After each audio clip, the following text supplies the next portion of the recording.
자, 우리 지난 주일에 부활절을 보냈는데요. 지난 주일 설교 말씀 중 부활 신앙을 우리 몸의 코어에 비유한 적이 있습니다. 부활 신앙은 기독교 신앙의 코어다, 중심축이다. 이 코어 근육은 우리 몸의 중심부, 척추, 골반, 복부를 지탱하고 안정화시키는 몸통 근육을 말한다. 그렇게 써 있더라고요. 우리 몸의 대들보인 셈인데 횡격막, 다혈근, 복행근, 골반저근 뭔지 모르겠습니다만 하여튼 우리 몸을 지탱하는 중심이라는 것 같아요. 우리는 이 부활신앙으로 우리 신앙의 중심을 잡아야 되지 않겠는가. 이렇게 부활절을 보내면서 제가 다시 한번 또 이렇게 생각해 보던 말씀이어요. 묵상해 봤던 것인데요. 그래서 우리는 부활의 믿음으로 흔들리는 내 삶의 중심을 잡고 또 부활의 소망으로 현세의 고난을 이겨내고 내세의 영광을 바라보고 또 우리는 부활의 능력으로 다른 사람들을 용서하고 용납하면서 사랑할 수 있고 부활신앙이 우리의 중심축이 되어서 믿음, 소망, 사랑의 삶을 이루는 것이 아니겠는가.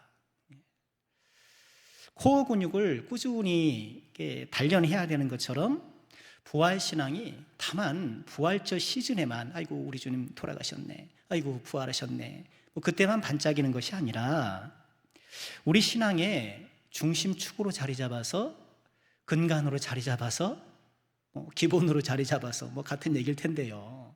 부활신앙을 든든히 붙잡고 나가는 우리가 되어야 되겠는데요. 자, 오늘 우리가 읽은 요한복음 말씀은 부활하신 예수님께서 제자들에게 나타나신 그 이야기입니다. 요한복음은요, 예수님께서 부활하신 후 제자들에게 보이신 일을 3번을 소개를 해요. 첫 번째는 여러 번 성경책 보시면 20장 1절부터 18절까지, 그러니 예수님께서 부활하신 그 당일 새벽에 막달라 마리아에게 이렇게 보여주신 일 기억하시죠? 우리가 부활절 새벽에 이 말씀을 묵상했었는데 첫 번째고요. 두 번째 예수님의 나타나심은 바로 그 이어지는 단락으로 예수님 부활하신 바로 그 저녁, 제자들이 유대인들이 들어와서 문을 꼭 잠고 숨어 있는데 거기에 예수님께서 나타나셨죠. 그들에게 평강을 선언하시고 성령 받기를 또 선언하시고, 그런데 그 자리에 누구는 없었어요? 도마는 없었어요. 그래서 여드레가 지나서 도마가 있을 때 다시 온 것 같이 묶어서 두 번째 나타나심을 말씀하고 계시고, 세 번째는 21장 전체, 오늘 우리가 읽은 본문에 포함된 21장 전체로서 갈릴리 바다에서 제자를 만나신 그 이야기예요. 우리가 이야기 너무 잘 알고 있죠. 지금 제자들이 갈릴리 바다에서 물고기를 잡고 있었죠. 밤새도록 물고기를 잡았지만 그들은 물고기 잡이에 실패했고, 날이 밝을 무렵 예수님께서 해안가를 거니시다가 깊은 곳에 가서 던져라. 그래서 가서 던졌더니만 물고기가 몇 마리요? 153마리 모나미 볼펜. 모나미 볼펜이 이렇게 막 153 물고기가 이렇게 잡혔고, 그래서 예수님께 이렇게 막 그 육지로 와서 예수님을 만났더니 예수님께서는 이미 숯불을 피워놓고 생선을 구우시고 떡을 마련하시고 이렇게 밤새 그물질에 피곤했을 제자들을 위로하시려고 음식을 준비하고 계셨죠. 자, 오늘 우리가 읽은 말씀은 이렇게 제자들과 예수님이 함께 조반을 드신 후 이야기예요. 자, 오늘 말씀을 통해 우리에게 주시는 교훈은 무엇일까요? 한 3가지 묵상해 보고 싶은데, 먼저 오늘 말씀에서 우리는요, 실패한 제자를 일으켜 세우시는 예수님을 만나요. 오늘 말씀 너무 유명한 말씀이잖아요. 여기서 말하는 실패한 제자는 누군가요? 베드로. 그러나 안을 들여다보면 베드로만은 아니에요. 예수님을 3번이나 이렇게 뚜렷하게 부인한 것은 베드로였지만 다른 제자도 다 도망갔잖아요. 그러니 베드로가 대표로 회복되고 있지만 베드로를 위시한 모든 제자들, 그리고 오늘을 살아가는 우리 모두에게 주시는 말씀이 아닐 수 없는데요. 베드로의 실패는 다른 게 아니라 나는 어떠한 일이 있어도 주님을 버리지 않겠습니다 했던 그 호언장담이 와장창 깨진 거잖아요. 와장창 무너진 거예요. 예수님을 모른다고 3번이나 부인한 것, 베드로의 실패예요. 어떤가요? 우리는 실패하지 않나요? 네? 믿음의 실패. 믿음의 실패를 어떻게 정의하나요? 우리는 꼭 베드로처럼 어떤 위험의 순간, 어떤 그 궁지에 몰리는 순간에 꼭 주님을 배반하지는 않는다 하더라도 사실 그런 궁지가 드러나기는 별로 없어요. 그러나 세세히 들여다보면 꽤 있을 수는 있는데, 꼭 그런 것만이 아니더라도 믿음의 실패는 이렇게 정의할 수 있지 않나 싶어요. 믿음이 나와야 할 그 순간에 믿음이 나오지 않는 것, 저는 이것이 믿음의 실패라고 정의해보고 싶어요. 믿음이 나와야 하는데 그 순간에 믿음이 나오지 않는 거예요. 그 순간에 믿음이 나오도록 우리가 신앙생활을 했고 예수님의 가르침을 받으며 살아왔는데 안 나오는 거예요. 우리가 살아가면서 예기치 않는 상황을 만나기도 하고 또 예상했던 상황을 만나기도 하잖아요. 그런데 이런 여러 상황에서 믿음 대신 감정이 나오고 파워링이 생기죠. 믿음 대신 습관이 나오고 믿음 대신 다른 것을 선택하고,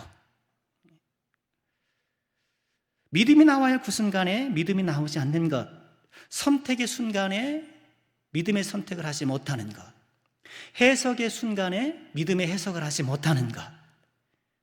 우린 삶은 그렇잖아요. 선택의 순간, 크고 작은 선택의 순간이 있고 크고 작은 해석의 순간이 있잖아요. 이 선택의 순간, 해석의 순간, 믿음이 발휘되어서 믿음으로 선택하고 믿음으로 해석하고, 이렇게 믿음이 나와야 되는데 참 그렇지 못할 때가 많은 것 같아요. 오늘 하루 어떠셨어요? 우리 크고 작은 선택의 순간, 크고 작은 해석의 순간 나는 믿음이 발휘되었는가? 그러고 보면 참 실패할 때가 많은 것 같아요. 저부터도 실패할 때가 너무너무 많은 것 같아요. 그런데 더 큰 문제는 실패를 하는 것도 문제인데 우리가 실패를 잘 인식하지 못하는 것도 문제가 아닌가 싶어요. 분명히 믿음이 나와야 할 순간에 믿음이 나오지 못하면서 우리가 많이 실패를 하는데 내가 실패했다고 생각을 잘 못해요. 실패를 실패로 인정해야 일어서는 게 가능한데 넘어진 줄 알아야 일어설 것 아닙니까? 실패한 줄 알아야 다시 재기를 하려고 할 것 아니겠어요? 그런데 우리는 실패를 실패로 인정하지 않으려는 경향이 있는 것이 아닌가. 에이, 뭐 남들 다 그러고 사는데요, 뭐. 에이, 뭐 살다 보면 그럴 수 있죠. 인간인지라. 이렇게 다양한 이유를 대면서 모면하려고 하는 것이 아닌가. 오늘 예수님께서 베드로에게 3번에 걸쳐 질문하시잖아요. 뭐 오늘 말씀은 너무 잘하는 말씀이기에 뭐 세세하게는 보지 않겠습니다만 3번이라는 이 횟수가 베드로의 실패를 염두에 두고 있다는 것을 우리가 알고 있잖아요. 3번 부인한 거. 지금 예수님께서는 같은 질문을 3번 반복하심을 통해서 베드로의 실패를 들추시는 거예요. 그리고 베드로로 하여금 그 실패를 직면하게 하시는 거예요. 그래서 베드로가 3번째 말씀을 하니 17절 보니까요, 3번째 이르시되 요한의 아들 시몬아 내가 나를 사랑하느냐 하시니 주께서 3번째 내가 나를 사랑하느냐 하심으로 베드로가 어떻게 했다고요? 근심했다. 마음에 그래도 주님이 그 말씀을 하시는 거구나 말씀하시는 거예요. 예수님은 실패한 베드로를 다시 일으켜 세워주시는 과정에서 베드로가 자신의 실패를 직면하도록 인도하셔요. 온유한 방식으로, 그러나 분명한 방식으로. 나의 실패를 봐야 돼요. 작다고 내가 평가하고 별거 아니라고 내가 그걸 단정짓고 이렇게 넘어가려 해서는 안 돼요. 믿음의 실패를 실패로 인정하고 주님께 용서를 구하고 도움을 구할 때 다시 재기하는 거예요.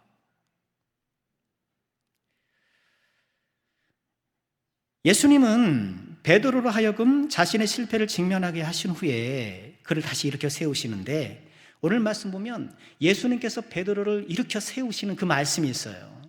말씀으로 다 일으켜 세우시는데 그 말씀은 질문이에요. 어떤 질문이었어요? 내가 나를 사랑하느냐? 이 질문이었어요. 예수님은 말씀으로 세워주세요. 그리고 말씀이 또 질문으로 나올 때가 있는 거예요. 15절이죠. 조반 먹은 후에 예수께서 시몬 베드로에게 이르시되 요한의 아들 시몬아, 내가 이 사람들보다 나를 더 사랑하느냐? 그런데요, 이 말씀에서 요한의 아들 시몬 이렇게 부르시잖아요. 근데 요한의 아들 시몬이라는 이 호칭이 요한복음 서두에 나와요. 베드로를 처음 만났을 때 그렇게 부르셨어요.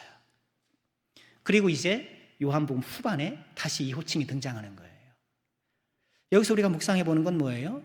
예수님께서 지금 베드로를 요한의 아들 시몬이라고 호칭하면서 처음 만났을 때를 상기시키시는, 돌아보게 하시는 거예요. 예수님께서 지금 베드로를 일으키시면서 어떤 작업을 하셔요? 예수님과 처음 만났던 그 뜨거웠던 사랑의 순간, 그리고 그 사랑의 불씨가 아직 나에게 남아있어. 주님을 향하여 나는 사랑을 바라고 있는가? 사랑을 체크하시는 거예요. 너무 감사하죠. 그리고 어떤 면에서 보면 우리 주님 참 낭만적이세요. 그렇죠? 내가 나를 사랑하느냐? 우리가 처음 만났을 때 나는 너를 사랑했고 그때 너를 개발하고 부르리라, 그렇게도 얘기를 했는데 그 사랑이 너에게 지금 남아있느냐? 그리고 나를 계속 사랑하고자 하느냐? 묻는 거예요. 오늘 이 저녁에 지금 부활절 후 3일 만에 우리가 다시 모였는데 우리가 함께 주님의 이 질문을 다시 한번 되새겨 봐야 되지 않을까요? 내가 나를 사랑하느냐? 여러분 어떠세요? 주님 사랑하세요? 네, 주님 사랑하세요. 주님께서 우리의 사랑을 보시고 사랑 안에서 가능성을 보시고 사랑 안에서 회복의 은혜를 바라보시고 사랑이 기간이 되는 거예요. 사랑이 기본이 되는 거예요. 그런데 베드로가 호언장담했을 때 그때는 예수님 사랑하지 않았었을까요? 그렇진 않았을 거예요. 그렇죠. 그때도 베드로는 예수님을 사랑했고, 아니 그러니까 실패했어도 어디 안 가고, 그죠? 예? 우리 뭐 실패했으면 저기 다른 나라로 이민 가버리고 그럴 수 있잖아요. 예수님 나니 더 이상 못 보겠어 이러면서 막 도망갈 수도 있는데 그 부위에 어슬렁어슬렁 거리잖아요. 이게 나름 계속 주님을 사랑하고 있다라는 그런 또 하나의 증거 아니겠어요? 베드로가 호언장담했을 때도 주님을 사랑했지만, 그러나 그때 사랑은 어떤 사랑이었나요? 좀 건강하지 못한 사랑이었어요. 그 사랑에는 자기 과시욕이 있었고, 그 사랑에는 내가 이 사랑을 끝까지 유지하고 끝까지 내가 이 사랑을 붙들 수 있으라는 그런 잘못된 자신감이 있었어요. 어떤 자만과 또는 교만과 이런 것들이 섞여 있는 사랑이 아니었을까?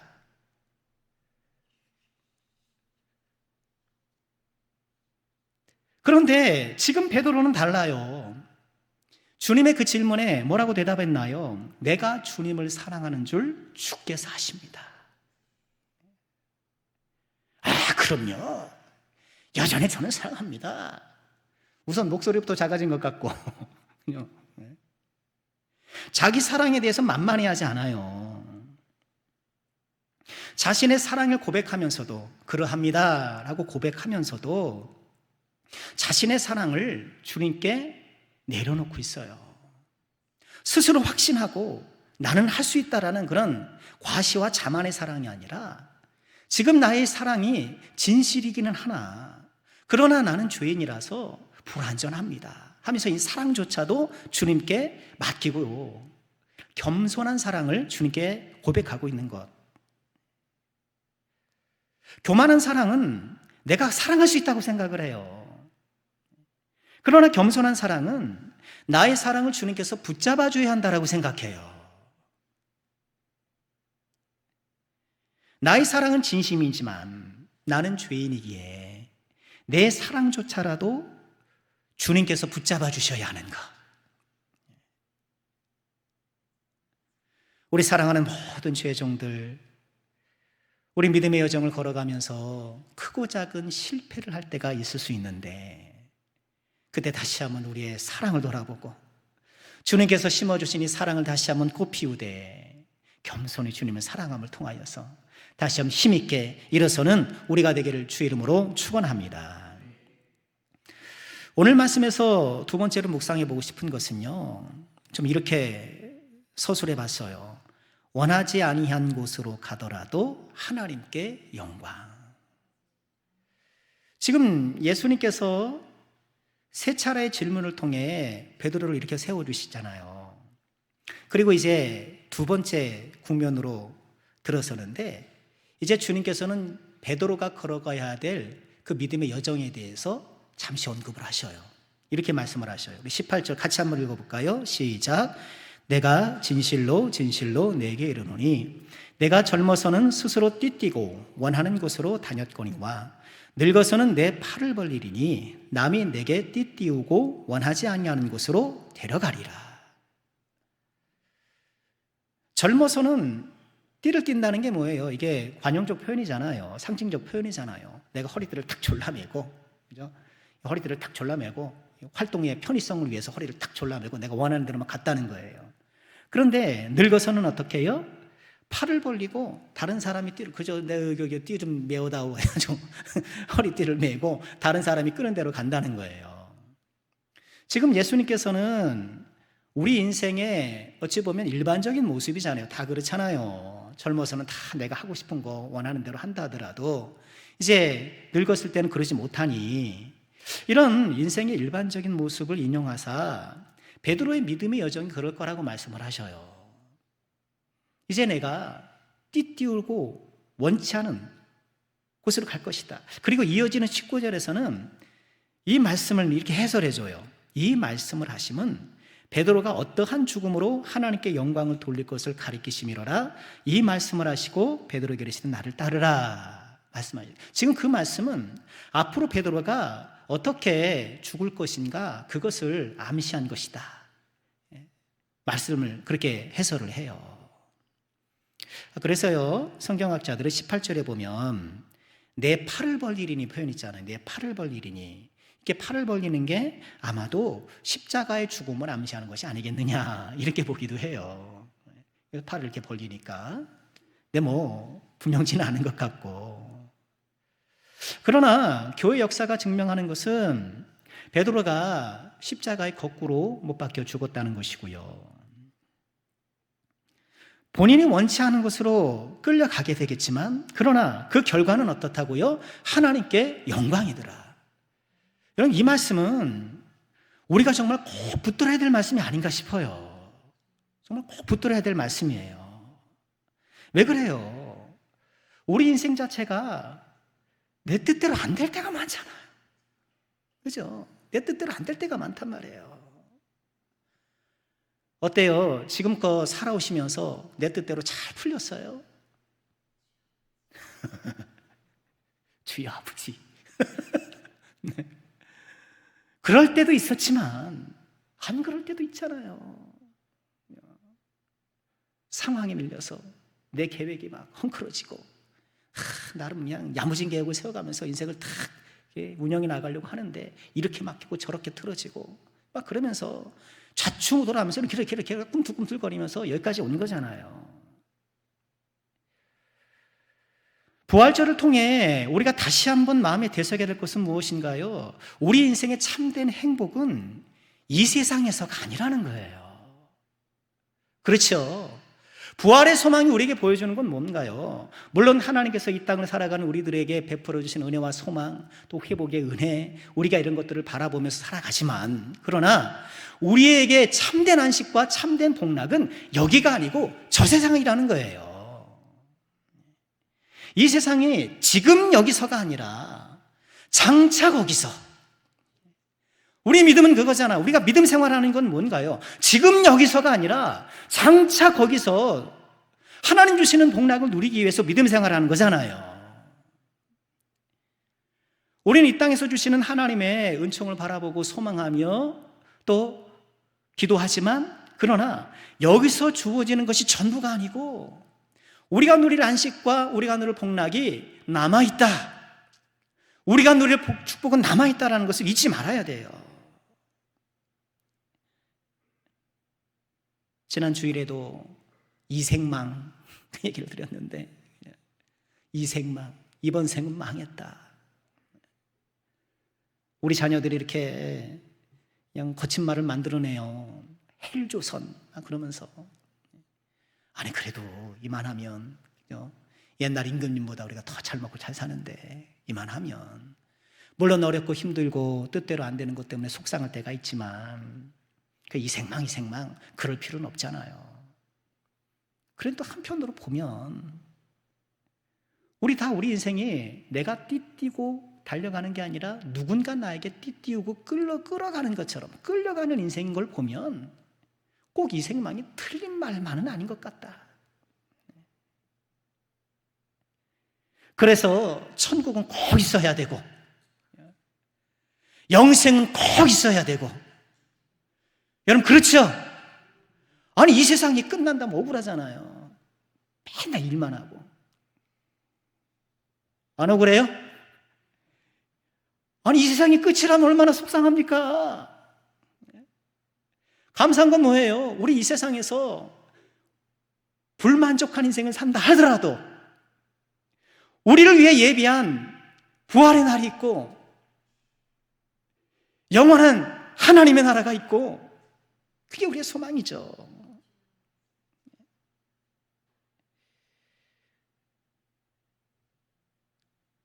비록 내가 내 인생의 띠를 스스로 졸라매면서 막 그렇게 가지 못하고 남이 끄는 것 같지만, 그러나 우리 하나님께서 우리에게 주신 축복은 뭐예요? 그런 것 같은 삶이더라도 하나님께 영광일 수 있다는 거예요.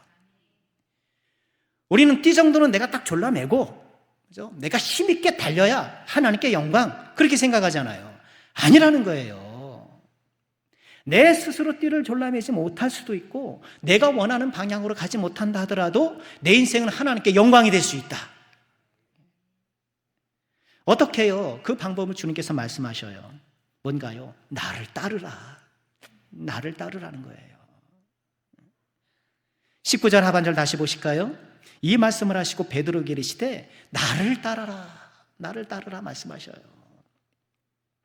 내가 원치 않는 곳으로, 내가 다른 사람이 나에게 띠를 띄우고 원치 않은 곳으로 끌려가는 것 같은 인생이라도 하나님께 영광이 되려면 주님을 따라가는 삶이어야 한다.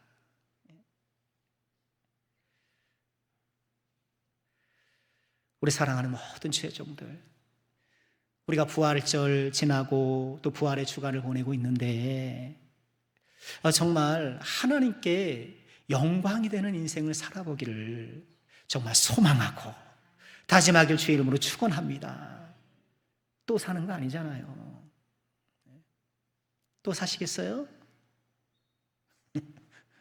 지난주에도 그 말씀을 좀 질문을 드렸는데 어떻게 한 번 더 살아보시겠어요? 하나님께서 천국에 갔더니 넌 한 번 더 살아봐라. 그럼 아이고 감사합니다 할 거예요? 아이고 한 번이면 족합니다. 그죠? 그 공부에 나가 또 뭐 일할 생각을 하니까 아찔하잖아요. 아유 주님 한 번이면 족합니다.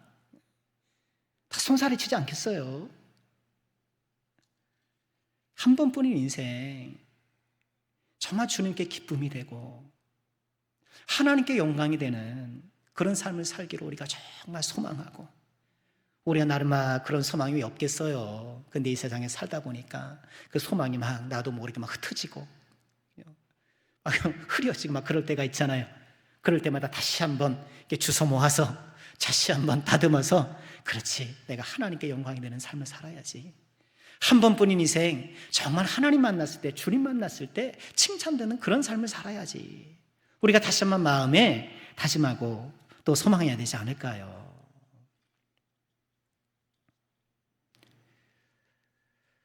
자, 마지막으로 오늘 말씀이 우리에게 주시는 교훈은 비교하지 말고 나를 따르라. 저는 그렇게 묵상해 봤어요. 세 번의 질문을 통해 베드로를 회복시키시고, 이제는 베드로가 어떻게 믿음의 여정을 걸어갈 것인가를 예고해 주시고, 이제 세 번째 오늘 본문의 장면이에요. 20절이에요. 베드로가 돌이켜 예수께서 사랑하시는 그 제자가 따르는 것을 보니 그는 만찬석에서 예수의 품에 의지하여 주님을 파는 자가 누구오니까 묻던 자더라. 아마도 이제 식사가 끝났으니 다른 곳으로 이동하시려는 것 같아요. 그래서 예수님과 베드로가 앞장서 가는 것 같고, 근데 베드로가 이렇게 가다가 돌연 뒤를 돌아보면서 그 예수님이 사랑하시는 제자, 그 제자에 대해서 묻는 거예요. 주님, 저 제자는 어떻게 됩니까? 아마 이 말씀은요, 앞서 베드로에게 네가 띠띠우고 그 말씀하셨잖아요. 그게 어떠한 죽음으로 이 하나님께 영광이 될 것인지를 미리 말씀하신 거라고 했잖아요. 그러니까 베드로가 예수님의 의도를 알았던 것 같아요. 알았던 것 같아요. 그래서 이런 속뜻이죠. 주님, 제가 그렇게 죽음으로써 하나님께 영광을 돌린다고 한다면 그럼 저 제자는 어떻게 되는데요? 이렇게 묻는 거예요. 저 제자는 어떻게 되는데요? 그런데 20절은요, 이렇게 질문을 받게 된 그 제자를 자세하게 설명하죠. 만찬석에서 주님 품에 의지해서 주여, 주님을 파는 자가 누굽니까? 그 얘기를 했던 사람이라는 거예요. 그리고 이 제자의 정체가 이어지는 24절에 밝혀져요. 이 일을 증언하고 이를 기록한 제자가 이 사람이라. 우리는 그의 증언이 참된 줄 아노라. 요한이에요. 요한복음을 기록한 바로 요한 자신이에요.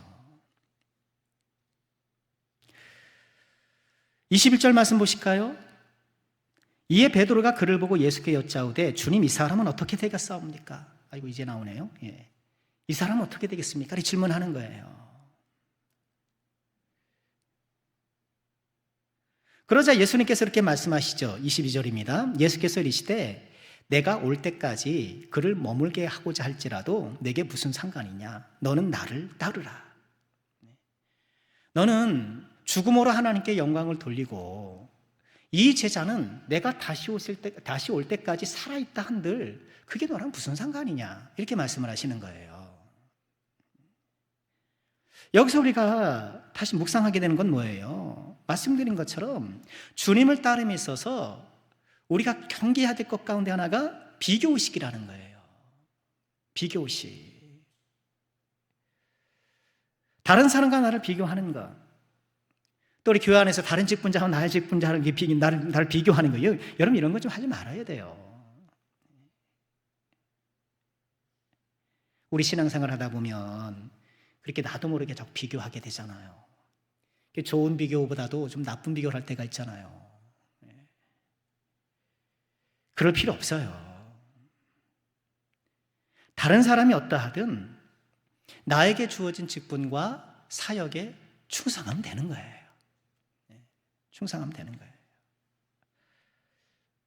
우리 신앙생활 하다 보면 덜 열심인 사람 때문에 조금 이렇게 마음이 불편할 때가 있잖아요. 아니 뭐 갑자기 직분 받았는데 왜 그런가 막 이렇게 할 때가 있잖아요. 근데 그럴 필요가 없다는 거예요.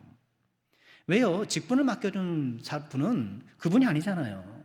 주님이 맡겨준 것이니 그저 주님 바라보고 나에게 주신 직분과 사명에 충성하면 그만인 거예요. 그런데 23절에는 재미있는 이야기를 전해요. 이 말씀이 형제들에게 나가서 그 제자는 죽지 않으겠다. 그 예수님께서 하신 말씀이 이제 제자들에게 이제 흘러 전해졌잖아요. 말씀이 나갔다라는 것은 흘러나갔다는 거예요. 말씀이 전해진 거예요. 그러니까 야, 그러면 요한은 예수님이 올 때까지 안 죽겠네. 그런 거예요. 그렇게 오해를 했던 거예요. 그 오해를 요한이 바로잡는 부분이에요. 예수님의 말씀은 그가 죽지 않겠다 하신 것이 아니라 내가 올 때까지 그를 머물게 하고자 할지라도 무슨 상관이냐고 하신 것이다. 그가 예수님 다시 올 때까지 산다 그 얘기가 아니고 설사 그렇게 한다 하더라도 너는 상관할 일이 아니다. 그렇게 이야기하신 거예요. 우리 사랑하는 모든 죄종들 주님을 따라가되 주님만 바라보고 따라가시길 주의 이름으로 축원합니다. 주님을 따라갈 땐 주님만 바라보는 거예요. 주님만 바라보는 것이 지혜로운 거예요. 우리 마지막 25절 묵상해보고 말씀 마칠까요? 예수께서 행하신 일이 이 외에도 많으니 만일 낱낱이 기록된다면 이 세상이라도 이 기록된 책을 두기에 부족할 줄 아노라.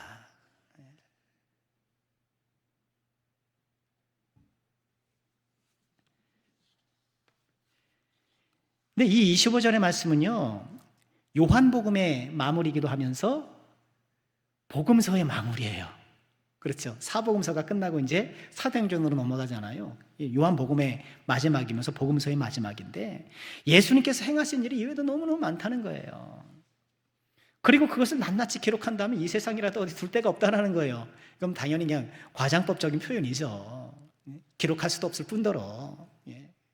하간 주님께서 그렇게 놀라운 일을 행하셨다는 거예요. 그리고 이 말씀은요, 앞서 20장 30절과 31절과 짝을 이뤄 메아리가 돼요. 20장 30절도 보실까요? 예수께서 제자들 앞에서 이 책에 기록되지 아니한 다른 표적도 많이 행하셨으나 오직 이것을 기록함은 너희로 예수께서 하나님의 아들 그리스도이심을 믿게 하려 함이요 또 너희로 믿고 그 이름 힘입어 생명을 얻게 하려 함이라. 믿음을 위해서 생명을 위해서 이렇게 취합했다는 거예요. 이건 참 놀라운 성경관 여기 있어요. 예수님께서 하신 일들이 참 많았단 말이에요. 근데 요한은 예수님을 소개하기 위해서 예수님의 표적 7가지를 선별을 해요. 가나의 혼인잔치부터 시작을 해서 나사로의 어떤 죽음에서 다시 살아나는 것까지 7가지를 쭉 나열해놓고 이걸 중심으로 예수님을 딱 소개해 나간단 말이에요. 그런데 이렇게 선별된 것들을 모아서 우리에게 전해줬는데 이것이 어때요? 우리가 하나님 아들 그리스도를 믿고 생명을 얻는데 충분하다는 거예요. 여기서 성경의 이른바 충족성이 나와요. 우리에게 전해진 이 성경만으로도 우리는 주님을 믿고 생명을 얻기에 너무나도 충분하다. 또한 우리는 이 말씀을 지속적으로 묵상함을 통해서 하나님의 아들 그리스도이심을 우리가 다시 한번 재확인하고 그분이 어떤 분인지를 점점 알아가고 그를 통해서 생명을 얻고 생명을 더 풍성히 얻고 이렇게 하나님의 말씀이 얼마나 귀한가를 이야기하면서 요한복음이 마무리되고 있는 거예요. 자, 말씀을 마치겠습니다. 오늘 요한복음의 마무리를 보면서 부활하신 예수님께서 세 번째 제자들을 만나신 장면을 묵상해 보았는데요. 실패한 제자를 일으켜 세워주시고 또 베드로의 원치 않는 곳으로 간다 하더라도 하나님께 영광이 될 삶을 예고해 주시고 그런 주님을 따라갈 때에 어떻게 해요? 오직 주님만 바라보고 특별히 우리에게 주신 이 하나님의 귀한 말씀 우리가 예수님을 알고 생명을 얻기에 충분한 이 말씀을 우리 주셨음을 기억하면서 그러니 우리가 이 모든 순서를 따라가 보면 어때요? 주님을 따라가는 방법은 뭐예요?